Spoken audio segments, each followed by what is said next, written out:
Hello, hi. We are back. It's been a couple weeks, couple months, but we're back with another video.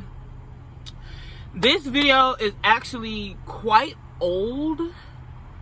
The footage is old, the audio is old, but we're here. I put it all together and I'm gonna just give it out to you guys. Okay, this is what happened. So I watched a video by this young lady. I'll link the video below as well. Please, I highly recommend you watch it because it changed my life. It really did. It worked. Like, I'm here to tell you. I'm here to tell you, bitch. I watched her video. While I was watching her video, I was taking notes on the video about the chakras and all that type of stuff. And the notes I took were just really great notes. I recorded an audio message to send to my friend, and I wasn't really recording for the channel. I was really just playing around. But once I was listening back to the audios, I was looking like, this is good. This is good. So I just decided to upload the audio message that I sent to my friend of me reading the notes that I took off of old girl's video. Yeah, all credit goes to Miss Girl because she enlightened me. Like, I knew about the chakras. I do. Like, that's one of the first things you learn about on your spiritual journey. So I was aware, but the way she explained things helped me. It genuinely helped me. And so a couple weeks after watching her video, I ended up doing basically like an 8-week challenge. Not really a challenge, but like each week I was focused on a different chakra. Except I did the sacral chakra for 2 weeks. And so that's why it was 8 weeks instead of 7. But each week I would focus on the chakra. I would do the affirmations, wear the colors. Yeah, so each week I would focus on a different chakra. This looks so ghetto, like, please. I would focus on a different chakra. A different chakra. You put my shit over here. The fact. Oh my God, yes. For the first 4 weeks, I was doing pretty good with it. I really was. The last 4 weeks were very much just the intention of knowing, okay, it's third eye week. Okay, it's throat chakra week. You know, kind of fell off the affirmations. I haven't written the affirmations since the heart. I don't even think I wrote the heart. Look at the mountain. Oh no, it's the cloud.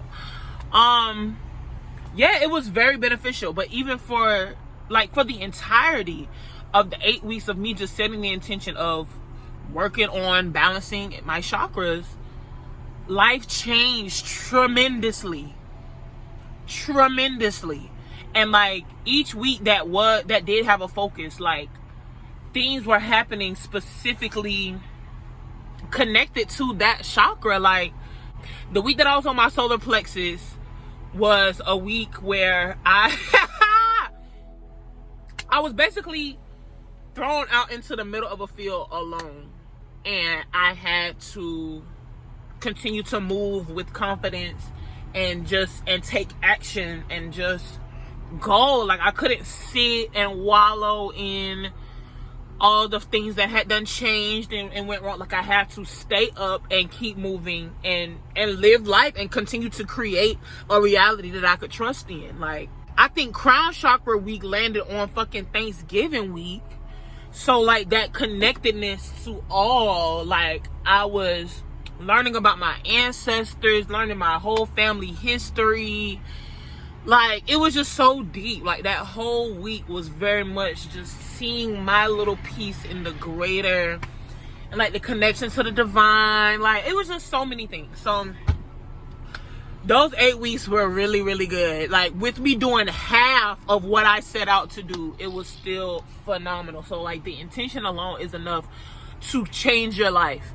Mind you, her video was how to become unrecognizable in 30 days. Like, she was talking about how to change your life, balance your chakras. It really worked. It genuinely worked, because I'm looking around at my life now, and if week 1 would have been told that this is where we would be, she would have fought it. She would have been like, fuck no, I don't want to go there. Hell no, bitch. Like, that's how drastically life is different. Some things I would not have wanted to happen back then, but I'm more than glad that they have happened now. I see them as essential and necessary and fundamental for my journey. Like, yeah. But at the time, bitch, it would have fucked me. It did fuck me up. It did. It actually did. But where I'm at now, I've actually made it. Like, this is the life I wanted to live and have been wanting to live, and I'm fucking living it. And so, shout out. And I honestly am unrecognizable. Like, I am not the same person I was 2 months ago. It's crazy. So, even though this video is spoken by a Kiara who really had no idea, to be honest, she didn't even know, bitch. Like, I could really redo this whole thing, but I'm not gonna, because I really appreciated her for who she was in that moment, the way she spoke, the way she communicated her ideas, and the way she was so excited to share her thoughts. She was only sharing it with one person, but I'm here to give her a platform because, girl, that was good. It was good. So I'm about to share that on out.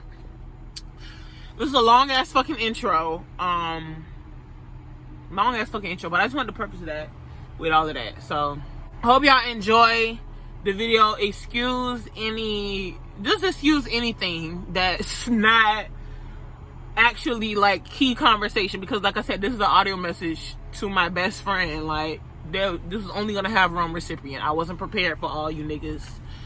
You know, I did not prepare for all you niggas. So take it for what it is. Hope you gain something. That's my little 2 cents on it. And yeah. Welcome back to the second installment of Key Conversations, where we're diving deeper into the discussion of chakras, however you would like to pronounce it. Our energy centers within our body. Oftentimes we think of ourselves as being all these things. If someone asks you who you are, you innately start to list off these characteristics or these classifications or all these different identifiers to tell you and to tell them who you are and what you are. But if we know better, we know that truly we're none of those things, because we are all of those things and more. Anywho, we have these energy centers that, when properly calibrated, allow for a fluid transmission and transmutation of energy from our higher light body down to our earthly grounded human body, and make it a hell of a lot easier to navigate the human experience without ever even having to question who you are, you know? And so if we work our way from the bottom to the top,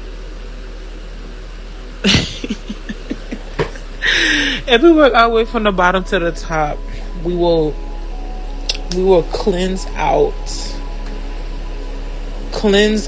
and make way for a clear channel of self-expression, of self-actualization, manifestation, alignment, knowing, and ultimately oneness, because that's the goal at the end of the day. It's to recognize oneness, to recognize that there's no separation between us and anything, because we are everything. Now, with that being said, when analyzing our human life, one of the biggest hindrances to a fulfilled life is fear. 100%. Fear, some of which has been literally taught to us. We've been taught to live in fear. And other fears have come, quote unquote, rightfully so, as a result of the things we've experienced. But one thing about fear, it will always be a limitation. Whether we deem it justified or not, fear can do nothing but hold us back. And honestly, fear is an illusion. Fear is an illusion. Because if you knew you were everything, what would you fear? The only thing to fear is fear itself. Okay, let me get to the point. Let me get off the podcast. Because, goddamn. Anyways, if we go to our root chakra, that is where we can imbue safety into ourselves. And, be grounded in this earth, grounded in this experience, grounded in this reality, and know that you are safe here. Because if you don't feel safe wherever you are, why would you bring new life into this world? Why would you create anything? Why would you manifest anything if there is no security in your foundation? It's a huge limitation and a huge block to anything that could come from, the alignment of the other chakras. Because there's no foundation for it to stand on. So your root chakra is where I would always recommend us to start. I swear to God, I'm on this podcast. Like, I was supposed to be just reading you the notes that I wrote down, but we're on the podcast at this point, so it's just going to be a podcast. What was I saying? The foundation. Yeah, we got to go to the root chakra. I would recommend to start here and to check in and remind yourself that your body is safe. We have to be at home in our bodies. I know we want to be the divine beings and dissolve into the ether, but we are still having a human experience, okay? And we want to be able to walk through this life in security, in surety, and you cannot do so if your head's always in the clouds. We don't want to dissociate so far just because, we know that there's more to this life, but this life is still worth acknowledging and worth giving our undivided attention to at times, truly. So anywho, affirm to yourself, my body is safe. I am safe. I am grounded. Listen to your body, building a trust within yourself, strengthening that trust within yourself, honoring what it is that your body needs. Just listen to your body. Listen to your needs in any given moment. Don't be trying to be too advantageous when your body's telling you need a break. But because you wrote out this plan while you were working from your solar plexus and you felt so confident and you're ready to take action, but your body's exhausted. You haven't even drank any water today. So, are you really going to run this marathon? No, you're not. You're going to pass out and then you're going to start feeling like shit because you didn't do what you said you were going to do, but it was simply because you were not taking care of your needs. You were doing it for what it looked like. Anywho, that's your root chakra. Good question to ask. In what ways am I neglecting my body and my needs? If you feel ungrounded and you feel fearful and you don't feel safe in your body and in your environment, ask yourself, in what ways am I neglecting my body, or what ways am I neglecting my needs in this moment? As we move up to the sacral chakra, I think the color orange, my favorite color. And this is honestly my favorite chakra. No, actually it's the heart. I'm not gonna lie. But this is also my favorite chakra. This is all about creativity, expression, and everything. This is the union of your divine self and your human self. This is where they come together and we start working our way up to our light body. This is the home of our emotions and how we express those emotions. When this chakra is unbalanced or is blocked, you feel shame. This is where shame gets its roots. This is where shame gets its roots, honey. Affirming to ourselves that we are enough will be very beneficial here in the sacral chakra space. This is where you become self-established. I wrote here, union of spirit and self. All those things. So the question I wrote here, what within me desires to be created or expressed? What are you holding back? So I'm trying to get more from this.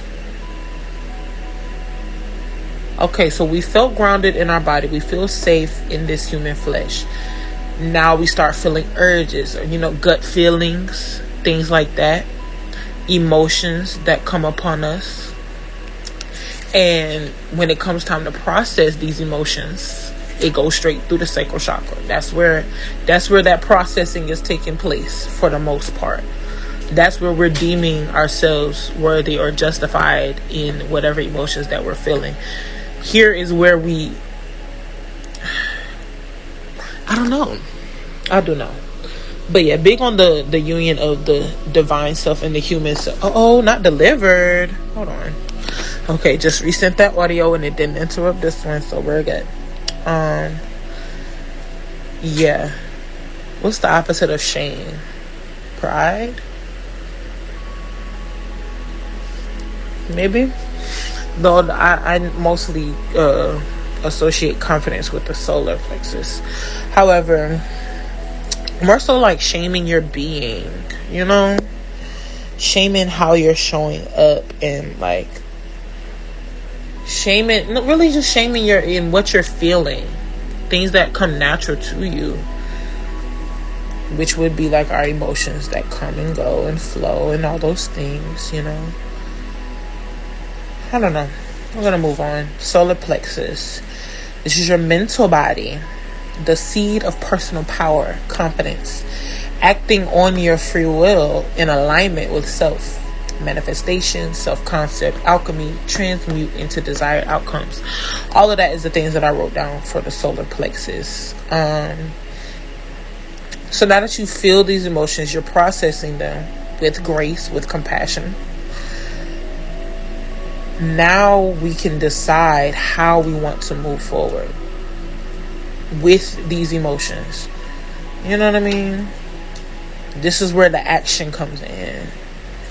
Manifestation is strongly controlled by the strength of our solar plexus, because you'll feel a desire, you feel your desires, but a lot of times we judge ourselves based on those desires, and that's what's going on in the sacral chakra. So say I'm around somebody and I feel some love towards them, and I'm like, damn, I really want a hug. I really want to feel affection from them. But if we've been taught growing up, fuck no, what you need a hug for? Grow up. The fuck, you're not a baby. Now I'm shaming myself for that desire. I don't feel like I'm worthy of having that need met, because that's what I was taught, which I was only taught that in that circumstance way back when I didn't feel safe in my body. Whatever, it all goes back, but you get what I'm saying. We're around this person, we want to be nurtured, we want to feel affection, but we have not given ourselves permission to, because we've been taught that no, you don't get that. Suck it up, bitch, basically. But once we've done the work and we've cleared those channels out and we embrace those desires, I feel that desire of wanting to be nurtured, and I'm going to express that desire. So now I'm going to open my arms. I'm going to open my arms for that nurturing that I'm yearning for. Instead of sitting in it and telling myself, oh no, you're not meant to have this. No. Instead, I'm going to act on those desires with confidence. And it's like that for everything. The questions I wrote: who am I really? How do I want to show up? Because we've come up with our human concept, or our self-concept at this point. Like, the union of the spirit and self going on in the sacral chakra. Now we're in the solar plexus. It's time to move. It's time to, like, where are you making your decisions from? Are you making them from that place of security, or are you making them from a place of shame? Are you making them from a place of fear? But with the solar plexus checked in and locked in, we can make our decisions and, walk in that confidence, walk in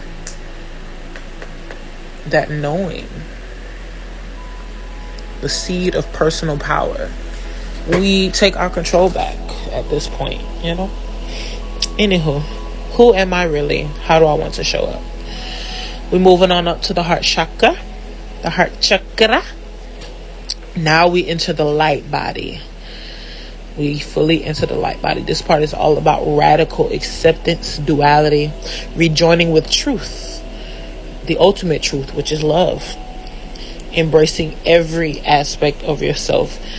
Because at this point, like, we can recognize the aspects of ourselves that don't think too highly. Like all those thoughts that I listed off before when she questioned, who are you really? Who do you think you are? What is this image you have of yourself? And all these negative beliefs came up.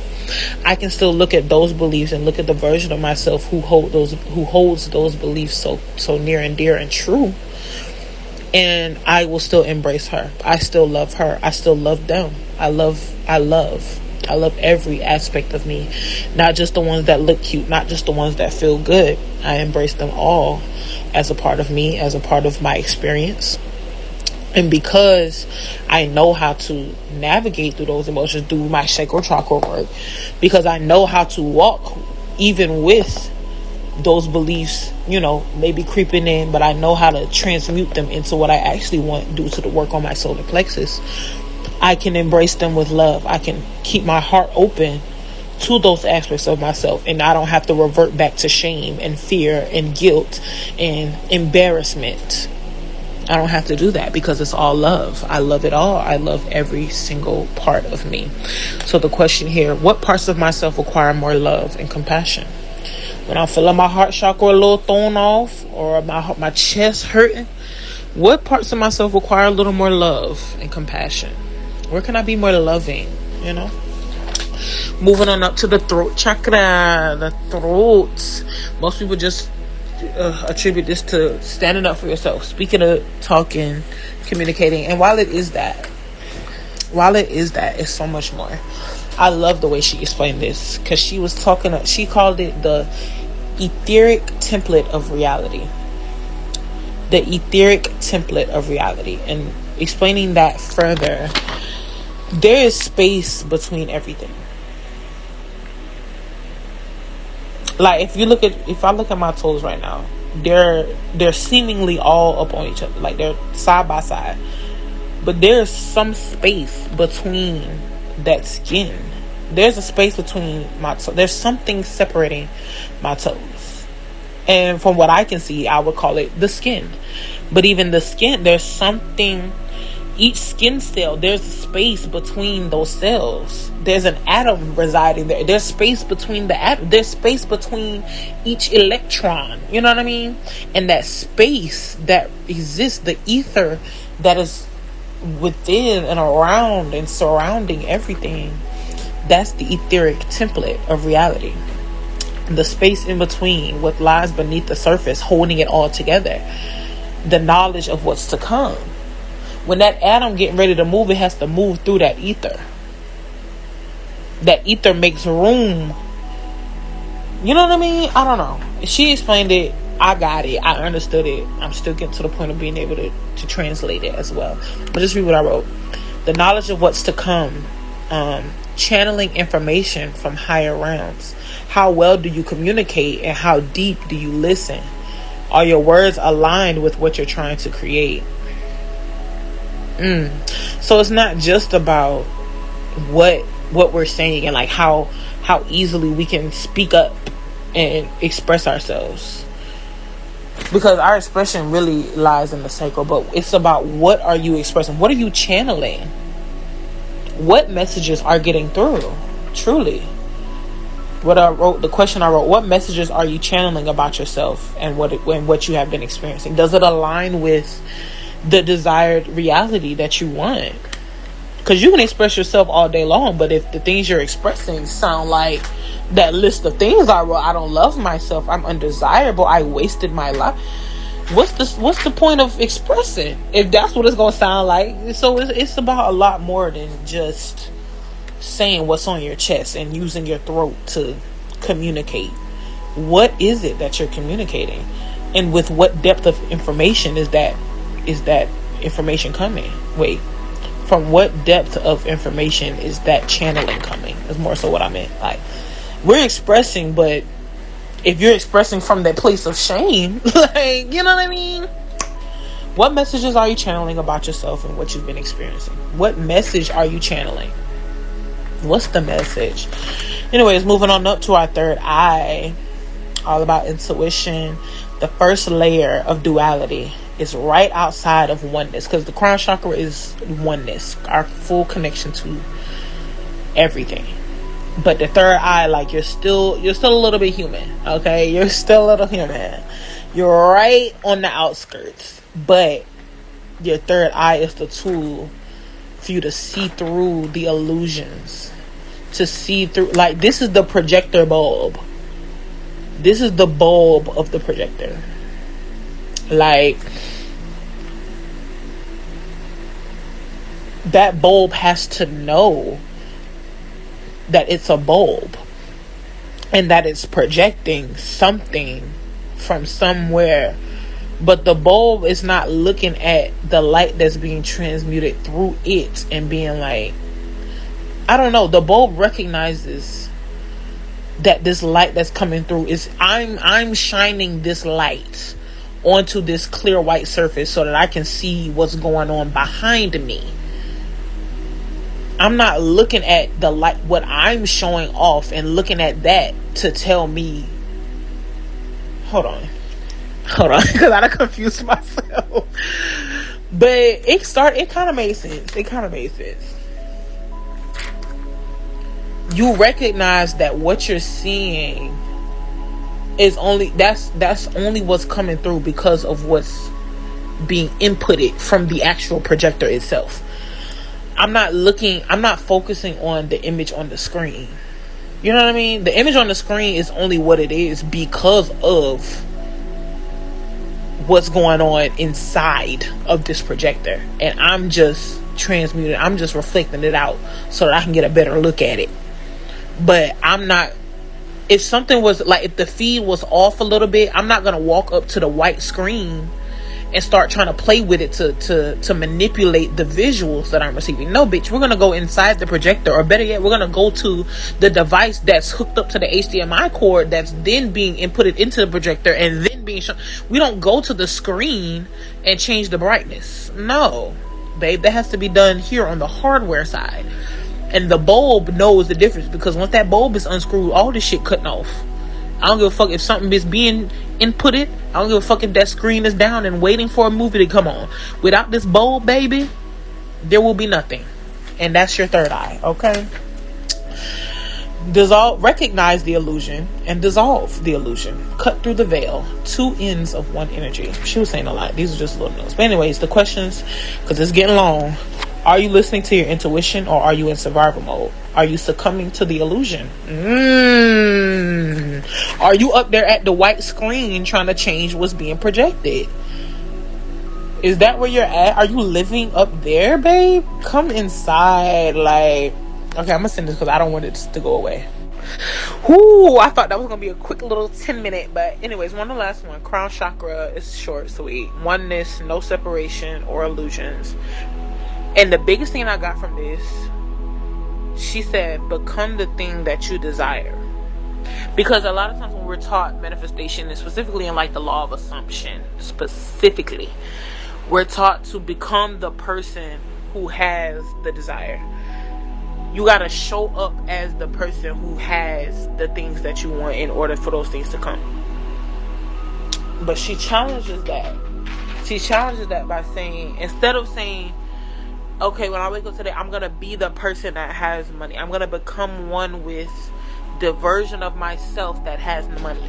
No, babe, you need to become one with the money. You are money. If you're everything, you are the abundance. You don't want to show up as someone who has abundance. You are the abundance. Be the abundance. Become the thing that you desire.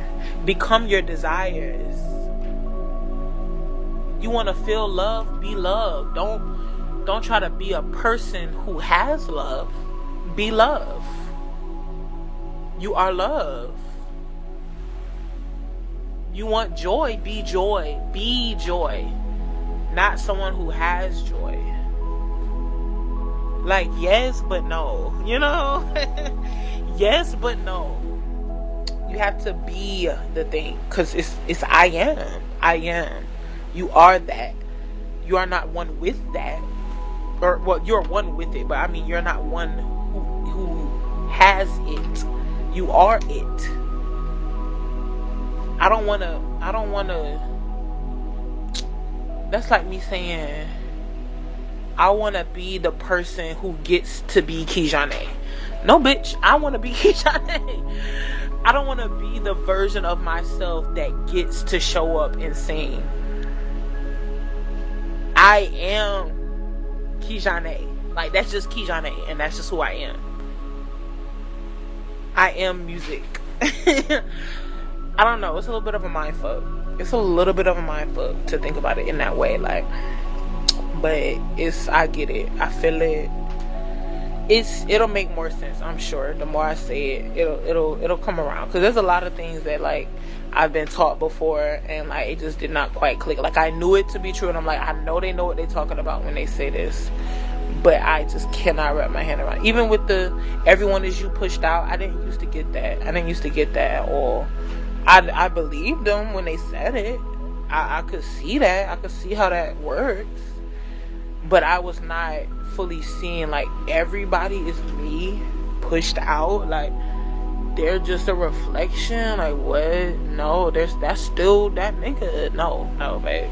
I'm sorry to break it to ya. But yes, the last question for the crown chakra. Who are you? And what are you? And that relates to a method called self-inquiry that my girl Taylor put me on to. Like,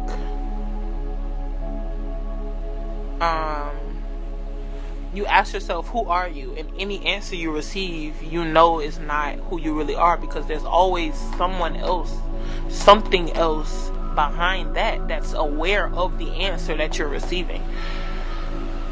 So if I say, who am I? There's a voice that says, Kiara. Okay, well, who heard that? Who heard that voice? Okay, I heard it. Okay, well, who heard you say, who are you? Well, I'm this. Well, okay, well, I'm aware of you saying, I'm listening to these responses. I am listening. I cannot listen and be heard simultaneously. Someone has to be the receiver of the transmission, I mean. I cannot be both. Of course I am. Yes, I am both. I'm all. However, the true, what's the word I'm looking for? The true essence of my being does not stop with the one who answers. It rests with the one who hears and listens and is aware of what's being said. And on that note, I am going to go. And that is all I've got. Hope this was bountiful, and hope this, made a little sense, and, gave you something to eat for dinner. So, yeah, that's all I got. That was lovely. Look, I wanted to say that was nice and that was lovely, so it came out as lice. That was lice. That was licely. I loved it.